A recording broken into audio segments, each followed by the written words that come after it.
BlackBerry Passport year of release 2014 large square touchscreen. Keyboard block located directly under it and proprietary operating system, BlackBerry 10. ASUS PadFone year of release 2012. ASUS decided that it is not worth releasing two separate devices. It is better to release one that, depending on the situation, turns into either a smartphone or a tablet. The next model is Energizer PowerMax P18 Key Pop, which was presented at the exhibition Mobile World Congress in 2019. Before the start of sales it did not come, capacity 18,000 and the declared time of autonomous work about 50 days in standby mode, 90 hours of talk or 2 days of watching video. In fact, it was the external battery with a built-in smartphone. In 2020, LG Electronics made a strategic decision to release a device in a rotator form factor with a rotating screen, which when open, formed a T-shaped smartphone. When folded, the LG Wing was no different from other boring and banal smartphones, but when unfolded, it looked impressive. Microsoft Surface Duo year of release 2019.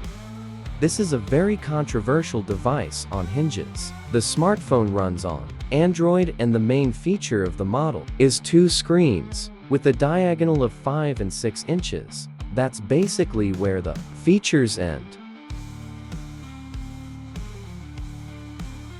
There is an endless amount of talk about Nokia smartphones, what the Finnish guys have not produced at their factories, not shying away from using unique solutions both in terms of technology and in terms of design and materials. But one of the most interesting form factors was a smartphone with an unusual folding QWERTY keyboard. This is the Nokia E70 model.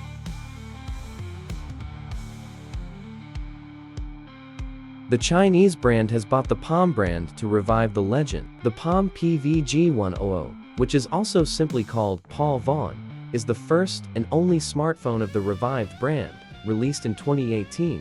It turned out to be a rather interesting device based on Android, the main feature of which is a 33-inch screen and a weight of only 62 grams. It is very small.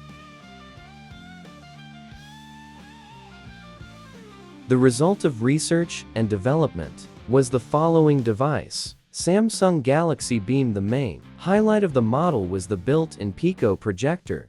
The projector lens is on the top, and, at first glance, it is a smartphone with a very large flashlight. By the way, it can also be used for these purposes. With the help of the projector you can, for example, show photos to friends or watch a movie on a hike. But the quality of brightness on the screen is not quite up to par. In 2014, Samsung continued to experiment with how to combine two devices, a phone and a camera, into one, and released the Galaxy K Zoom model, which was the company's third attempt to offer its customers a smartphone camera hybrid. In 2011, the Sony Ericsson's Xperia Play was released. The device is made in the form factor of a horizontal slider, but instead of a traditional sliding keyboard, the user is greeted by a traditional gaming control unit, familiar to all fans of PlayStation consoles. This is where the advantages of the device end. The YotaPhone smartphone was in a certain sense an interesting solution. The concept of this device was actually interesting. On the front part, there was a regular display, and on the back cover there was an additionally ink screen, that is electronic ink like in e-books.